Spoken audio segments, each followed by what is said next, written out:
On the night of May 14th, 2008, a 19-year-old college student named Brandon Swanson vanished without a trace. He was driving home from a college celebration in rural Minnesota. He wasn't drunk, he wasn't high, he was just heading home like any other night. But something went wrong. And what makes this case truly chilling is the phone call Brandon made to his parents minutes before he was never seen again. Brandon was a responsible, intelligent kid. He had just finished his last day of classes at Minnesota West Community and Technical College. That night, he celebrated with friends in a nearby town, then left to drive home around midnight. At 1:54 a.m., he called his parents and calmly told them his car had gone off the road. He thought he was near the small town of Lind and asked them to pick him up. They stayed on the phone with him as they drove out to find him. Brandon described his surroundings: fences, gravel roads, distant lights. His father flashed the car headlights to signal their location, but Brandon couldn't see them, and they couldn't see him. The call lasted 47 minutes. Then Brandon suddenly said, "Oh shit," and the line went dead. At first, the police weren't too concerned. They assumed Brandon had run away, or maybe just fallen asleep somewhere. But his parents knew better. Something wasn't right.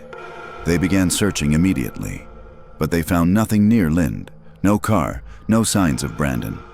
Then, 2 days later, police found Brandon's car. It wasn't near Lind at all.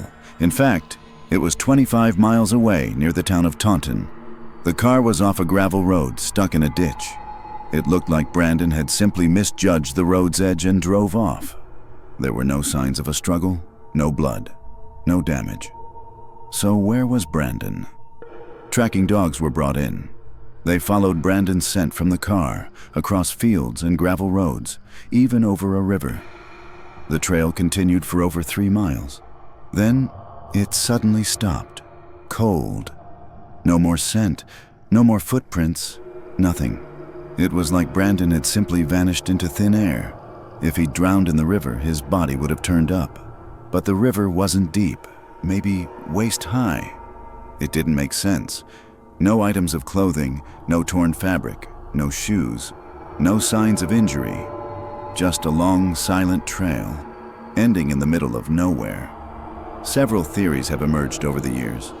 Some believe Brandon may have died from exposure, hypothermia, after getting lost in the dark.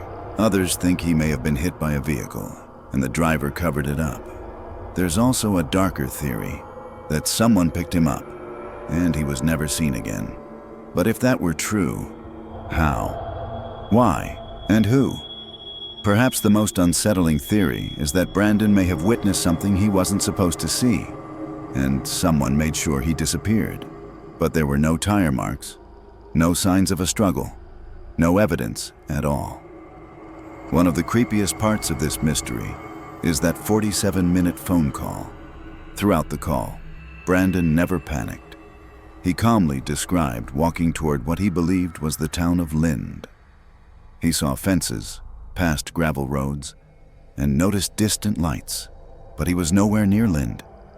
Some people wonder, was Brandon confused? Or was someone giving him false directions? And that final moment, "Oh, Shastris T!" Was it fear? Was he startled by something? Did he fall? Or did someone find him? The line went silent. That was the last anyone ever heard from Brandon Swanson. Brandon's case remains one of the most mysterious disappearances in U.S. history. No body was ever found, no suspects, no confirmed sightings, nothing. The search area was wide, farmland, creeks, open roads, but not a single clue has emerged since that night. Brandon's parents fought hard to change how authorities handle missing adults. Their efforts led to Brandon's Law, which now requires Minnesota police to file missing person reports right away. But for the Swansons, the pain remains. They still leave their porch light on every night, just in case Brandon finds his way home. What happened to Brandon Swanson? Was it an accident, a crime, or something even stranger? One thing's for sure.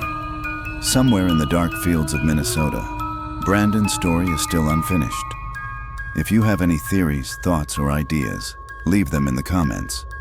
And if you want more unsolved stories and real-life horror, don't forget to like, subscribe, and stay curious, because some mysteries never rest.